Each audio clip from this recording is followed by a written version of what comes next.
अमर ज्ञान का उपदेश, भगवान शिव जी की कथाएं। यह कथा त्रेतायुग की है।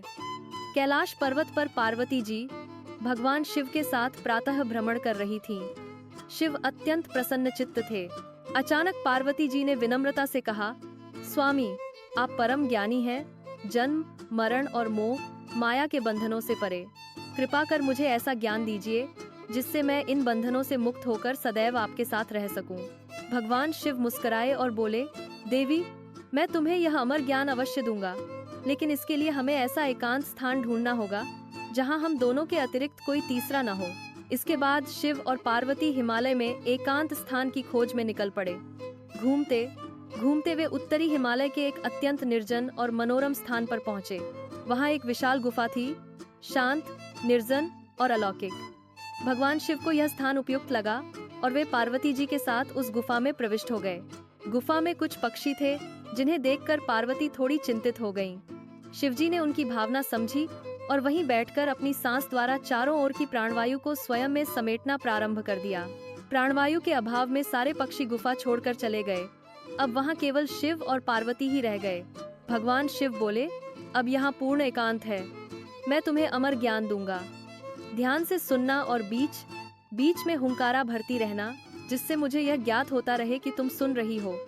ज्ञान देते समय मैं समाधि में रहूंगा।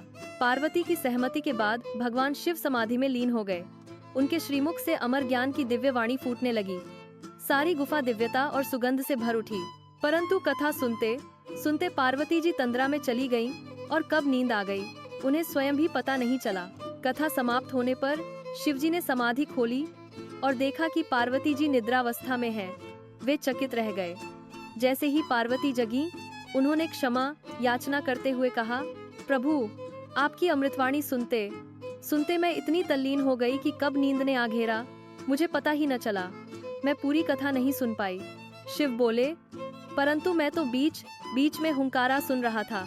यदि तुम सो गई थी तो फिर वह हुंकारा कौन भरता रहा। दोनों चकित होकर गुफा में इधर उधर देखने लगे।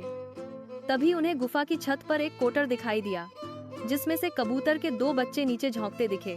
भगवान शिव ने पूछा, कौन हो तुम और यहाँ इस गुफा में इस वेश में क्या कर रहे हो। उनमें से एक कपोत बोला, भगवान, हम यहाँ अंडज रूप में थे। जब आपने प्राणवायु को समेटा तो हमारी माता उगई। हम अंडे से बाहर निकले, तब आपकी अमर कथा गूंज रही थी।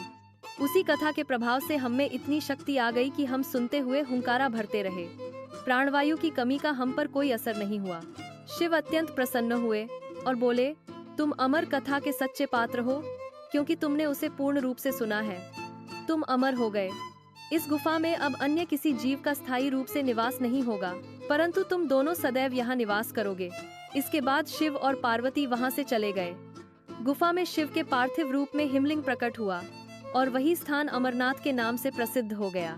आज भी कहा जाता है कि अमरनाथ की पवित्र गुफा में कबूतरों का एक जोड़ा दिखाई देता है, जो कभी कभी यात्रियों के समक्ष उड़ते हुए प्रकट हो जाता है। अगर आपको यह सच्ची और चमत्कारी कथा पसंद आई हो, कृपया इसे लाइक करें, अपने दोस्तों और परिवार के साथ शेयर करें और ऐसी ही भक्ति व प्रेरणादायक कहानियों के लिए हमारे चैनल को सब्सक्राइब करना न भूलें।